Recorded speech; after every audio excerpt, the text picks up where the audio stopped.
توسط منابع دیگر سنجیدن درستی معلومات مقامات حربی روسیه و اوکراین درباره تلفات و پیشروی‌هایشان در میدان جنگ امکان ندارد. وزارت مدافع اوکراین خبر داد که در دوام روز 26 فوریه نیروهای اوکراین دست کم 11 چرخبال، 2 هواپیمای جنگی سو 30SM، 2 هواپیمای جنگی سو 25 و 1 هواپیمای بارکش ایل-76M با یک گروه دسانتی ارتش روسیه را از بین بردند. همین طور جانب اوکراین از نابود کردن کاروان عبارت از 20 ماشین حربی ارتش روسیه توسط هواپیمای سو 25M و از بین بردن یک قطار راه آهن با مواد سوزشواری توسط هواپیماهای به سرنشین بیرقدار خبر داد.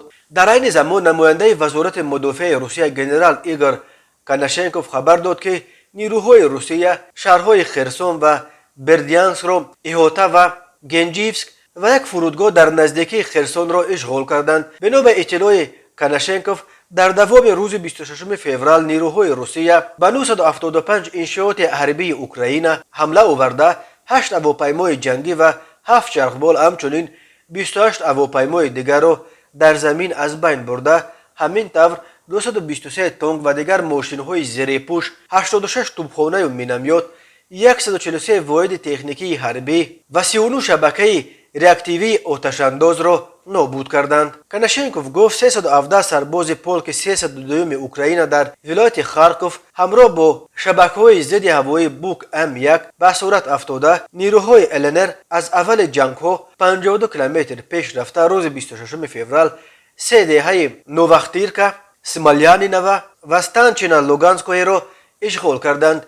نیروهای دنر باشد به سمت پتروفسک باز 12 کیلومتر پیش رفته پاولابول و پیشویک را تصرف کردند. اما الکسی رزنیکوف وزیر مدافع اوکراین 3 روز اول نبردها به ضد ارتش روسیه را همچون 72 ساعت مقاومت 3 شبانه روزی که کشور ما و دنیا را ابدا دیگر کرد به قلم داده.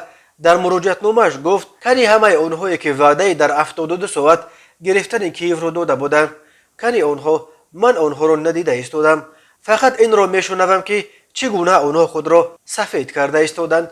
بنا به خبرها نیروهای روسیه قسما وارد شهر خارکوف شدند. در خارکوف لوله گاز را کفاندند. همین طور در شهر واسیلکوف در نزدیکی کیف یک باز محصولات نفتی ترکانده. در ولایت کیف همچنین پرتوهای رادیواکتیوی هدف حمله قرار گرفته است. تا کنون درباره تلفات جانی طرفها معلومات دقیق دسترس نیست.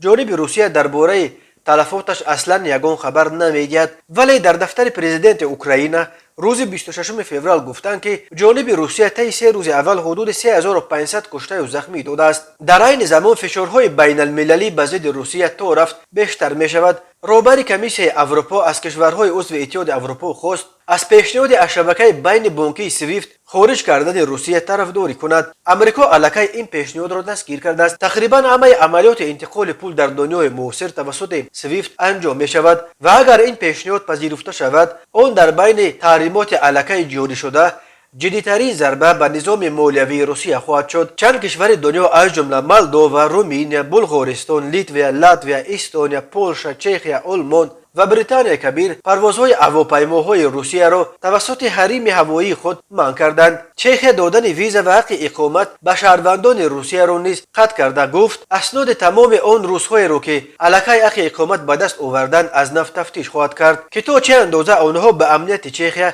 ضرر داشته می‌توانند.